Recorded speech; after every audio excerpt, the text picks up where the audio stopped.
The late afternoon sun cast long shadows across the immaculate kitchen of the Clark residence as Vincent watched the caterers setting up for his son Oliver's graduation party. Standing at 6 feet 2 inches, with steel gray eyes and a composed demeanor that had served him well through countless surgeries, Vincent reached for his coffee while keeping a careful watch on the scene unfolding before him.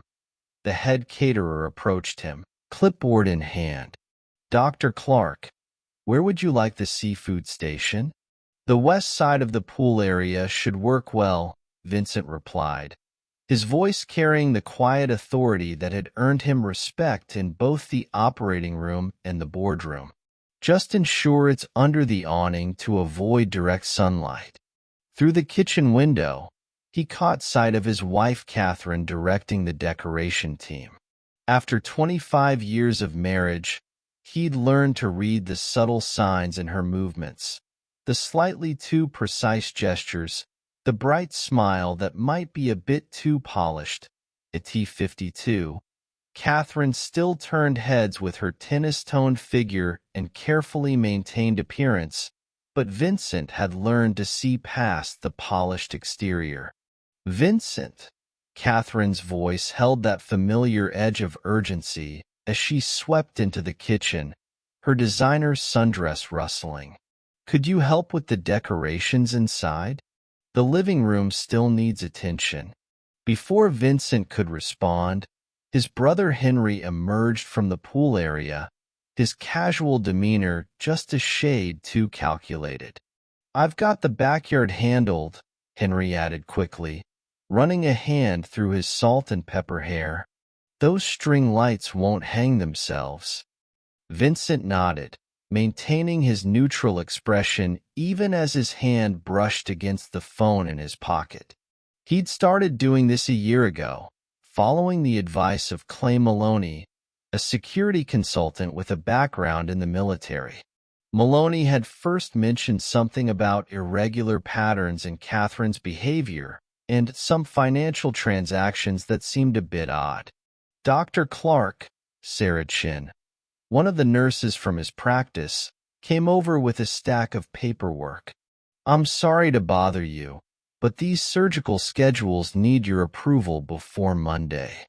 "Of course, Sarah," Vincent replied, gesturing toward the kitchen island. He noticed how Catherine's smile tightened at the interruption. "Let's review them now."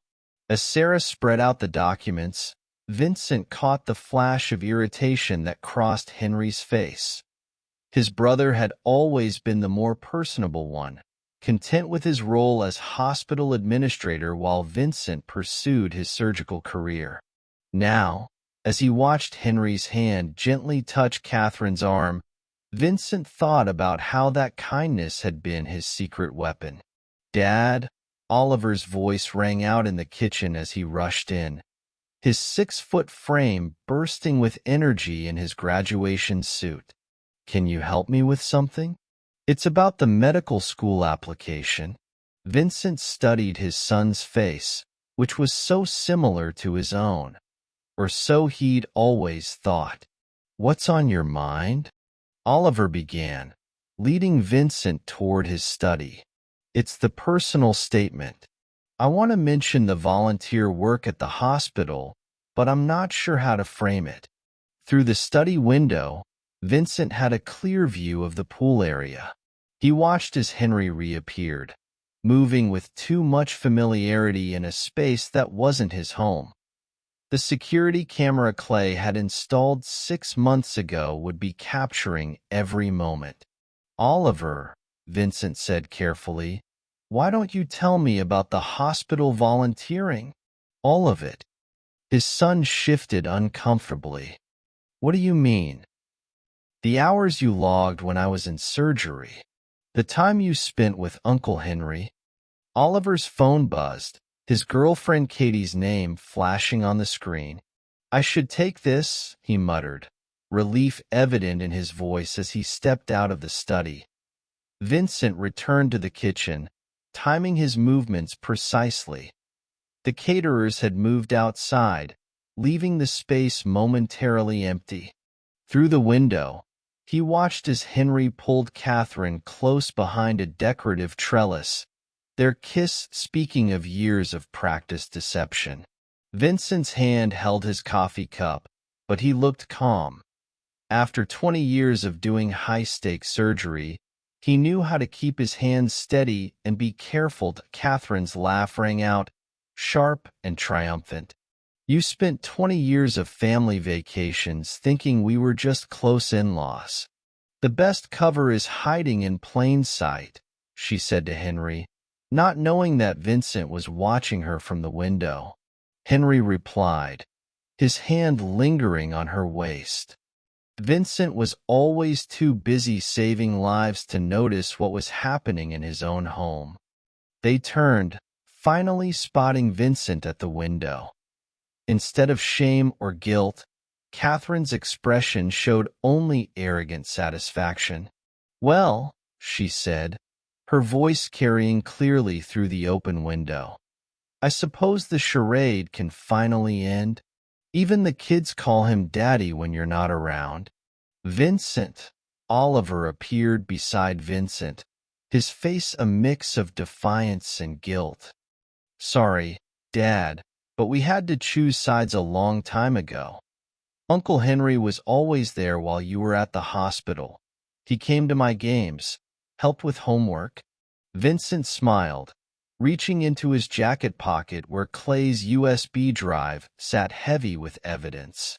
Interesting choice, he said quietly, his tone making Oliver take an involuntary step back. Let's talk about what you mean by family. Oh, please, Catherine scoffed, striding into the kitchen with Henry close behind. Are we really going to have a scene at Oliver's graduation party? How typically dramatic of you, Vincent. Dramatic? Vincent's voice remained level as he turned to face them. I'd say 20 years of systematic deception is rather dramatic, wouldn't you, Henry? Managing two families must have been quite the performance. Henry's face flushed red. You don't know what you're talking about. You were never here, always at the hospital, always in surgery. Someone had to be there for Catherine, for Oliver. Someone had to help themselves to my family, you mean? Vincent's smile didn't reach his eyes. In my accounts, the offshore transfers were a nice touch. Did you think being the hospital administrator meant I wouldn't notice the financial irregularities? You're delusional, Catherine snapped, but her hand trembled as she reached for her wine glass. Henry has been more of a husband and father than you ever were. Has he? Vincent removed his phone from his pocket, playing a recording. Henry's voice filled the kitchen, discussing account numbers and transfer dates with Catherine. Oliver's face paled. Mom, what's he talking about? Oliver's face was pale. Your mother and uncle have been very busy, Vincent said calmly. But then, you've known that for years, haven't you, Oliver? Those summer internships at the hospital weren't just about padding your medical school application. You bastard, Henry snarled, taking a step forward. You've been spying on us? Gathering evidence, Vincent corrected. There's a difference, though I suppose ethics was never your strong suit, brother. Catherine's laugh turned bitter. And what are you going to do with this supposed evidence? Ruin your son's graduation party? Destroy our family's reputation? Our family? Vincent's voice carried a dangerous edge. No, Catherine. This stopped being our family a long time ago. You made your choice. He turned to Oliver. And so did you. Dad, please, Oliver began, but Vincent cut him off. Save it, sweetie. The party's over. Vincent moved toward the door, his voice carrying clearly. Enjoy your celebration, honey. Tomorrow, we'll talk about the consequences. The silence that followed him was broken only by the sound of Catherine's wine glass shattering against the kitchen floor. Vincent walked to his car, his steps measured and calm. In his pocket, his phone continued recording, capturing the panicked conversation that erupted behind him. Clay was waiting in a black SUV across the street, his military training evident in his alert posture. Everything recorded. Dr. Clark? Every word. Vincent slid into the passenger seat. Contact Morrison. Tell him to prepare the legal documents for tomorrow morning. 8 a.m. sharp. Clay confirmed, starting the engine. The security team will have the house monitored all night. Vincent nodded, watching through the tinted windows as Henry emerged from the house, gesturing angrily as he spoke on his phone. 20 years of betrayal would end with precision timing, just like every surgery Vincent had ever performed. One more thing, Vincent added as they pulled away from the curb. Contact the hospital board. I think it's time for an emergency meeting about financial irregularities in the administration. The next morning was a beautiful, clear contrast to the storm about to break. Vincent arrived right on time at 8 a.m., with Morrison's leather briefcase in one hand and Clay's USB drive in the other. Catherine answered the door in her silk robe, her careful makeup not quite hiding the signs of a sleepless night. "What's this?" Her hand trembled as she took the envelope Vincent held out. "Divorce papers," he replied calmly, sliding the USB drive across the kitchen counter. "And this contains 20 years of surveillance footage, phone recordings, and bank transfers. Did you really think I wouldn't notice the money moving to offshore accounts?" "You can't prove anything," Catherine snapped, but her face had gone pale as she stared at the drive. Every family vacation, every business trip with Henry. Oliver's college fund transfers. It's all there. Vincent stood, straightening his suit jacket. "You have 1 hour to leave the house. The locks change at 9. "You can't do this," Catherine's voice rose. "This is my home." "Was your home?" Vincent corrected. "Morrison will explain the temporary restraining order. I'd suggest reading it carefully, especially the part about electronic communications and financial transactions." "I'll fight you," she hissed. "Henry and I both will. You'll lose everything." Vincent paused at the door, looking back at the woman he'd once loved. "No, Catherine, you already lost everything. You just didn't know it until now."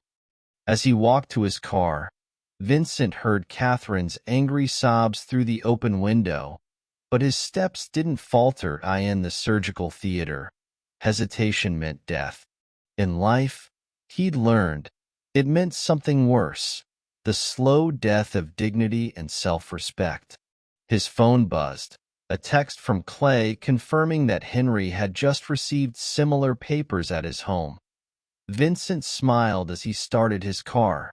The first incision had been made. Now it was time to excise the cancer that had grown in his life, with the same precision he'd used to save countless patients. The war was just beginning, but Vincent Clark had never lost a battle he was prepared for, and he'd been preparing for this one for a very long time. The morning sun cast harsh shadows across Ian McKinney's polished conference table as Henry paced the room. 1 week had passed since Vincent's devastating revelation, and the hospital administrator's usually confident demeanor had given way to barely contained panic. "He has everything," Henry muttered, running his hands through his disheveled hair. "Recordings, the transfers," Catherine interrupted, her designer outfit failing to hide the strain of the past week. "You don't know Vincent. He doesn't make moves unless he's certain of the outcome." "Sit down," McKinney commanded, his reputation for aggressive divorce tactics evident in his shark-like smile. This isn't my first case involving surveillance. Then we change the game. McKinney leaned forward, his expensive suit creaking. Attack his reputation, his credibility. The controlling husband, obsessed with surveillance, fabricating evidence out of paranoia. The hospital board, Henry's eyes lit up. I've built relationships there for years. Vincent's always been the outsider, focused on his surgeries. Perfect. McKinney began typing on his laptop. I'll draft a statement suggesting psychological evaluation. Question his fitness to practice. Catherine's laugh held a bitter edge. Vincent, unfit? He's performed more successful surgeries than any other doctor in the state. Success can feed obsession, McKinney countered. Henry, set up a board meeting. Make it seem like you're concerned about your brother's mental state. The emergency board meeting was scheduled for the following day. Henry stood before the gathered members, his performance carefully calibrated to project worried sincerity. Vincent has always been obsessed with control, Henry told the assembled board members, his voice carrying just the right note of concerned reluctance. These accusations, they're fabrications born from his inability to handle Catherine's independence. Dr. Wade Rhodes, the board chairman who had quietly supported Henry's administrative decisions for years, nodded sympathetically. These are serious concerns, Henry. Perhaps a mandatory leave of absence. The boardroom door opened, and Vincent walked in, followed by Clay Maloney, who was carrying a laptop. Perfect timing, Vincent said, his voice warm and friendly. I was hoping to discuss some financial irregularities myself. Henry's face showed his discomfort. This is a closed meeting about my mental health. Vincent smiled warmly. Interesting timing, considering what Clay found in the hospital's auxiliary accounts. Clay connected the laptop to the presentation screen. Numbers began scrolling, followed by recordings. Henry's voice filled the room, discussing fund transfers with Wade Rhodes. Just move it through the equipment budget, Henry was saying. Vincent is too busy in surgery to notice. Rhodes' face turned ashen as his own voice appeared. The board audit won't catch it if we... I think, Vincent said into the silence that followed, we should discuss a different kind of leave of absence. The next few weeks unfolded like a carefully orchestrated surgery. Each revelation was timed for maximum impact, each piece of evidence deployed with precision. During a particularly tense deposition, Oliver sat across from Vincent, his expensive shirt wrinkled from hours of questioning. You don't understand, Dad, Oliver pleaded, his facade of defiance cracking. Mom and Uncle Henry said you'd destroy everyone if you ever found out. They said you were dangerous. Vincent studied the young man he'd raised, seeing now the subtle resemblances to Henry that he'd overlooked for years. No, son, they were the dangerous ones, and you chose their side. They needed help hiding the transfers, Oliver continued, his voice small. Just small things at first, when I was 15, running errands, delivering documents. Fraud doesn't start with large crimes, Vincent replied, his tone clinical. It starts with small betrayals, justified by convenient lies. The legal proceedings revealed layers of deception that even Vincent hadn't anticipated. Catherine had been systematically draining accounts since Oliver's 10th birthday. Henry had used his position as hospital administrator to cover financial irregularities that went beyond their affair. As the evidence piled up, each new revelation seemed to cast a shadow on Catherine's reputation. During a settlement negotiation, her usual calm demeanor gave way. "You're enjoying this," she said, her voice laced with emotion. "Destroying everything we built." "Everything you stole," Vincent replied, his tone calm and measured. "There's a difference. We had a life before you became obsessed with your career," she countered, her voice tinged with sadness. "Henry was there when you were playing hero in the operating room," she said. "Playing hero?" Vincent's laugh held no humor. "While I was saving lives, you were stealing from those same patients. The foundation funds, Catherine. Did you think I wouldn't find those transfers?" Henry slammed his hand on the table. "You self-righteous bastard. You think you're better than everyone else, up in your surgical tower." "Better? No, not really. I'm just more thorough. I've done a complete audit of the hospital's charity foundation. The board got a copy this morning." Henry's face went from red to white as he looked at the pages. "You can't. The medical board got it too." Vincent continued. "They're really interested in the cancer research money. Tell me, Henry, how many trials were delayed because you took their money?" The investigation moved quickly after that. Henry's medical license was suspended, pending a full review. Catherine's carefully cultivated social circle evaporated as evidence of her manipulations became public. Oliver, his college fund frozen due to evidence of his involvement in the financial fraud, watched his carefully planned future crumble. Vincent's divorce proceedings moved with the same precision he brought to his surgeries. Each attempt by Catherine to claim assets was met with documented evidence of her deception. Henry tried to defend himself, saying they were still brothers, but Vincent's voice was cold and distant. "You betrayed my trust, stole from my patients, and corrupted my son. Biology doesn't excuse that." "The patients were never at risk," Henry said, sounding weak. "The funds were always." 6 months, Vincent interrupted. 6 months of delayed cancer trials because you diverted their funding. How many lives were affected by those delays? Henry. The hospital board's decision was unanimous.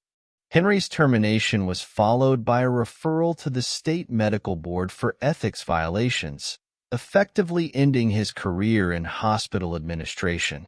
Catherine's attempts to salvage her reputation fared no better. Her friends, many of whom were also hospital board members' wives, turned their backs as evidence emerged of her systematic manipulation.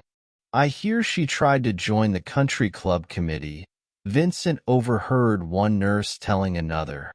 "They wouldn't even take her application. After what she did to those charity funds," the second nurse replied. "She's lucky she's not in jail." The final blow came when Vincent's lawyers revealed the extent of Oliver's involvement. The trust fund transfers, the falsified volunteer hours, the years of small betrayals that had grown into a significant fraud. "He was just a kid when they started grooming him," Clay observed during one of their strategy sessions. "Old enough to know right from wrong," Vincent replied, reviewing another set of documents. "Old enough to make choices." Within months, the war Vincent had prepared for was effectively over. Henry's medical license suspension was heading toward permanent revocation. Catherine's divorce settlement revealed that her contributions to the marriage were far less than she'd claimed. As Vincent sat in his office, reviewing the final settlement documents, he reflected on how everything had unfolded with such precision. It was like a complex surgery, with each step carefully planned and every potential complication anticipated. His phone buzzed with a message from Clay about Henry's latest attempt to salvage his career. "Trying to claim rights to your research patents," the message read. "Should I release the evidence about his attempted data theft?" Vincent smiled, thinking of the backup files he'd maintained for years, documenting every suspicious access to his research databases. "Release everything," he typed back. "It's time to close this procedure." The sun was setting over the city as Vincent signed the final divorce decree. Tomorrow would bring new challenges, but for now, he could appreciate the completeness of the operation he'd just concluded. Some cancers required aggressive treatment, and he'd just excised one from his life with surgical precision. 3 years passed like well-planned surgical procedures, precise, methodical, and with predictable outcomes.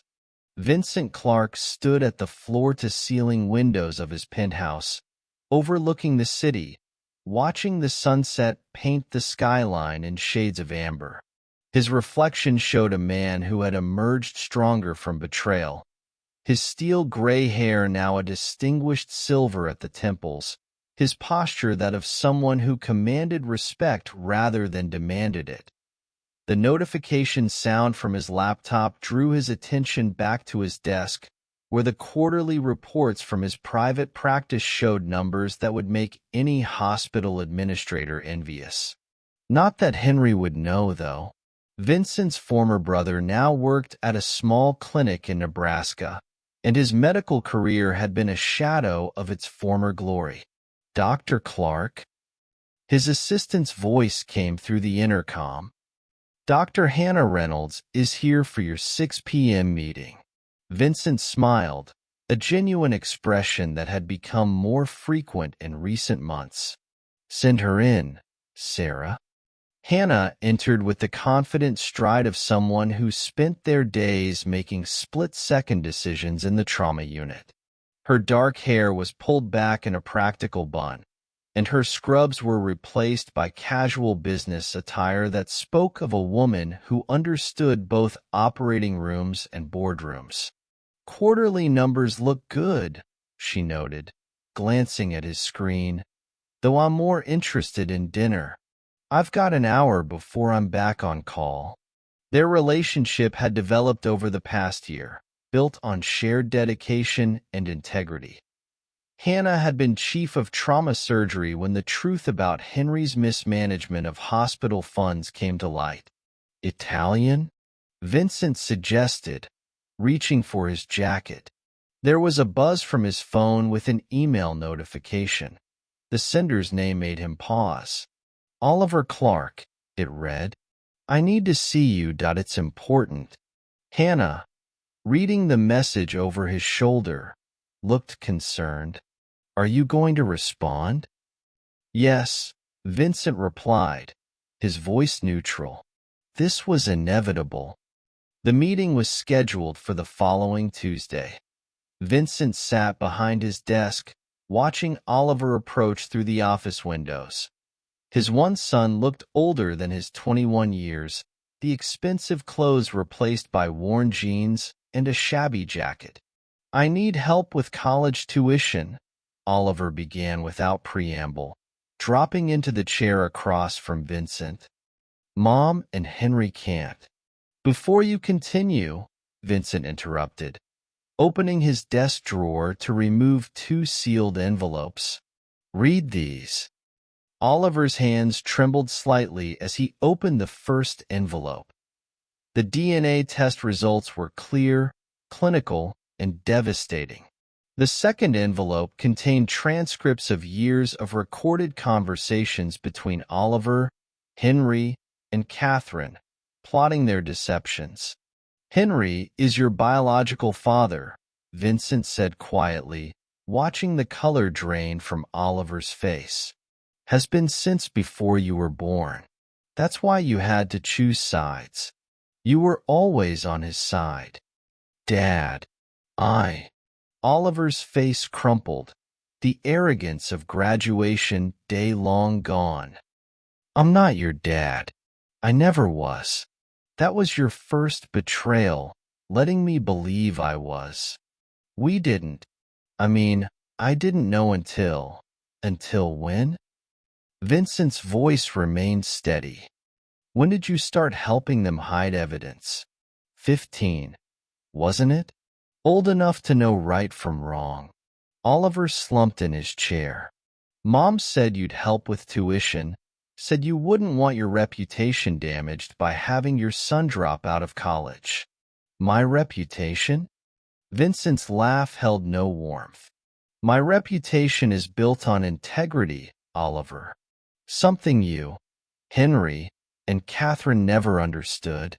Henry lost everything, Oliver protested. The clinic barely pays enough for them to survive. Mom had to sell her jewelry just to.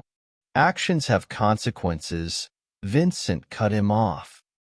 Your mother's social circle disappeared because she took money from their charity foundations. Henry's medical license was suspended because he used cancer research funds for other things. Your college fund was frozen because you helped them hide the evidence. These aren't tragedies, Oliver. They're justice. So that's it? You're just going to let your... Oliver stopped himself. Let me drop out of college. Vincent reached for another folder. These are the names of every cancer patient whose treatment was delayed because Henry diverted research funds. Read them. Understand what your real father did to people who trusted him with their lives. Oliver's hands shook as he scanned the list. I didn't know. You knew enough, Vincent replied. Now you know more. Consider it your final lesson for me. As Oliver left the office, Vincent felt no remorse. His phone buzzed with a message from Hannah about dinner plans. On his desk, a photo of his new charitable foundation's first scholarship recipients, all children of cancer patients, reminded him that family wasn't just about blood. That evening, over dinner at their favorite restaurant, Hannah watched him with understanding eyes. Oliver came by the trauma unit today, she said. Asked if I could talk to you about reconsidering. And I told him that integrity isn't something you can negotiate, she said, her smile fierce and true. Vincent nodded, grateful for her understanding. Their relationship had grown from mutual respect into something deeper, built on shared values rather than decades of lies. The next morning brought news that Henry and Catherine had made one final attempt to claim part of Vincent's new medical patents. But their attempt failed spectacularly when Vincent's lawyers revealed evidence of Henry's previous attempts to steal research data. They never learn, Clay Maloney commented, dropping the legal documents on Vincent's desk. Still trying to take what isn't theirs. Vincent replied, signing the final restraining order that would prevent any future contact. How's the foundation doing? First round of scholarships went out last week. The board's impressed with how you've turned Henry's fraud into something positive. Vincent looked out over the city he now called home. The view from his office reminded him of how far he'd come from that afternoon by the pool, watching his world unravel. He'd lost a family built on lies, but gained something more valuable, the truth about loyalty and the strength to stand alone rather than compromise his principles. Later that evening, over dinner at his penthouse, Vincent had a realization. Hannah was talking about a complicated trauma case, and it reminded him of his own dedication to his patients. She understood that sometimes the best revenge wasn't about destruction, but about rebuilding something stronger from the ashes of betrayal. You're quiet tonight, Hannah said, pouring another glass of wine. Just thinking about choices, Vincent replied. And consequences, regrets? She asked, though her tone suggested she already knew the answer. No, Vincent said firmly, just appreciation for truth. It's cleaner than comfortable lies. His phone buzzed one final time, a notification that Henry's attempt to appeal his license suspension had been denied. Vincent silenced the phone without reading the full message. Some chapters needed to stay closed. The city lights sparkled below, a testament to life moving forward. Vincent had rebuilt his world with the same precision he brought to his surgeries, cutting out the cancer of betrayal and ensuring it could never grow back. The emptiness of loss had been filled with something better: integrity, purpose, and the knowledge that sometimes the strongest families were the ones you chose, not the ones you were born into. As Hannah discussed plans for expanding the Foundation Scholarship Program, Vincent felt the last pieces of his old life fade into irrelevance. He had removed the cancer of betrayal from his life with surgical precision, and in its place, he had built something far more valuable: a life founded on truth, supported by integrity, and enriched by genuine connections. The price of betrayal had been high, but the rewards of honesty were proving to be worth every painful incision along the way. Epilogue: 5 years after the scandal, the small-town clinic in Nebraska where Henry now worked had changed quite a bit. It was no longer the fancy hospital he used to run. The peeling paint and old equipment reminded everyone of his fall from grace. At 58. His once commanding presence had changed into that of a bitter man who treated common colds and minor injuries. Dr. Andrews, the receptionist, called out, deliberately using Henry's mother's maiden name.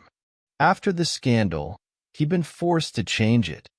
The Clark name was too much of a burden in medical circles.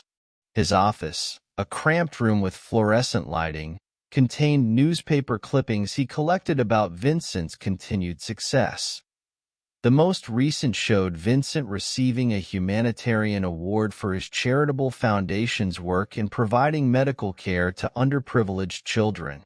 Catherine, now 55, worked as a receptionist at a local dentist's office. She used to wear designer clothes, but now she wore discount store finds. Her once perfect manicures were chipped and self-maintained. The other wives in town whispered about her past. They told stories about her betrayal and how it had followed her to this remote corner of Nebraska. "Did you see the society pages?" Catherine asked Henry that evening in their rented 2-bedroom apartment. "Vincent and Hannah's foundation just opened another free clinic. They're expecting their first child." Henry's hand trembled as he poured himself another drink. "Leave it alone, Catherine," he said, but she couldn't.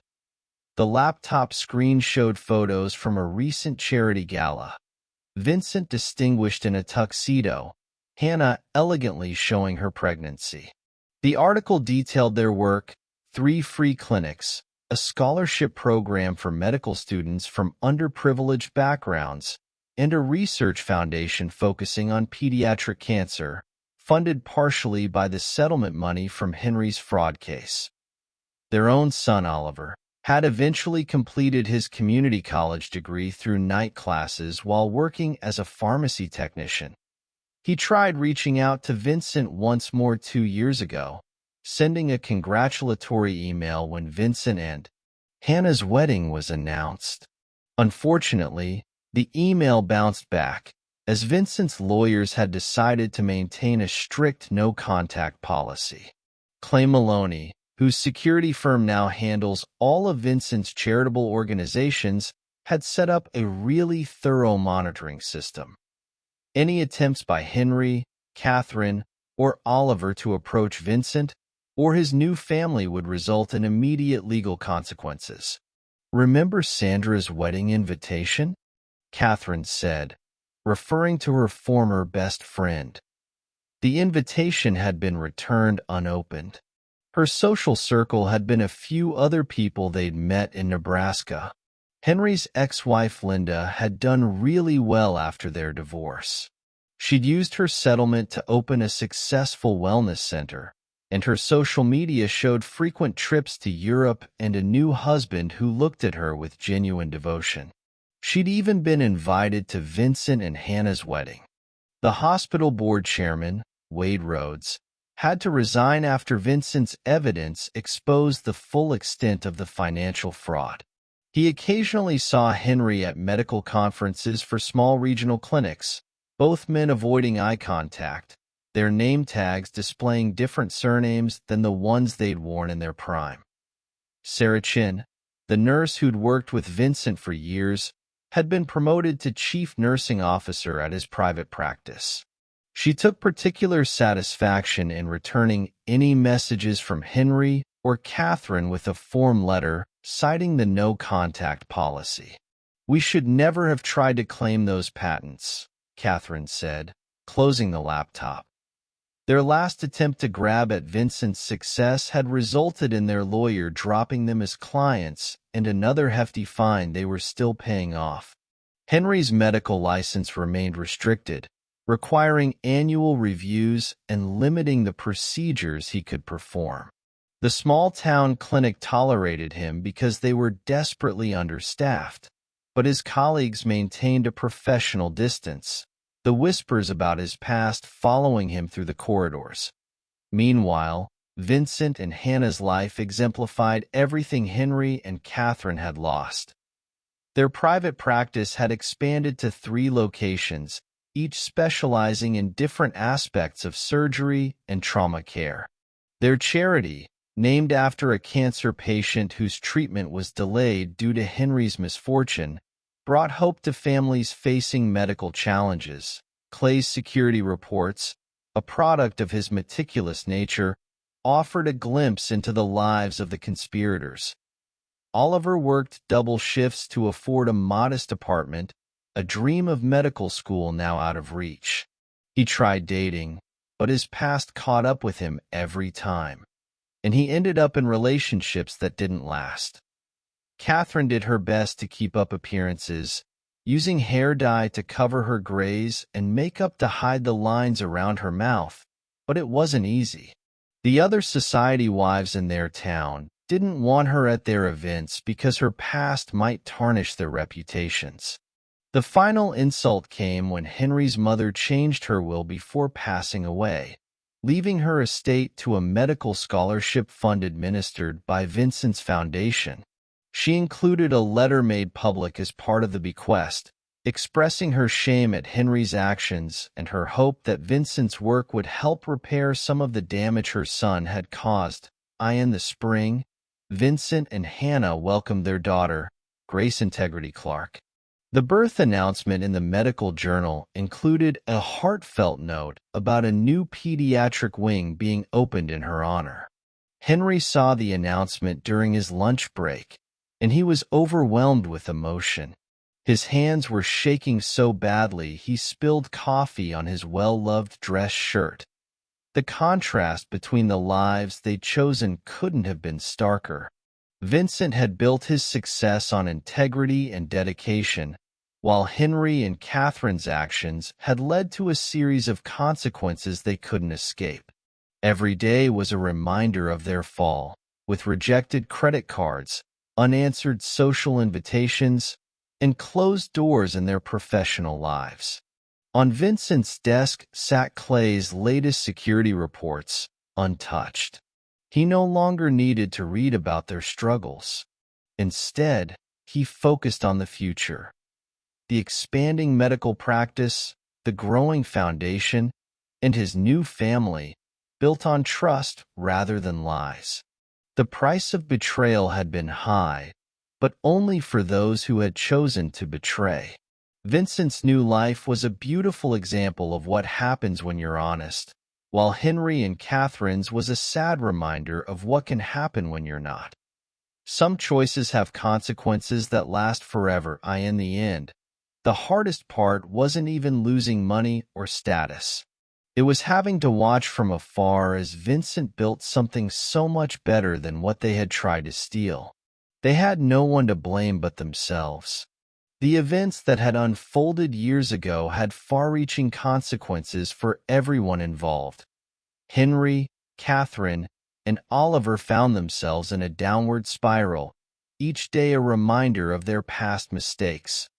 Their fates were intertwined, a cautionary tale of betrayal and its aftermath.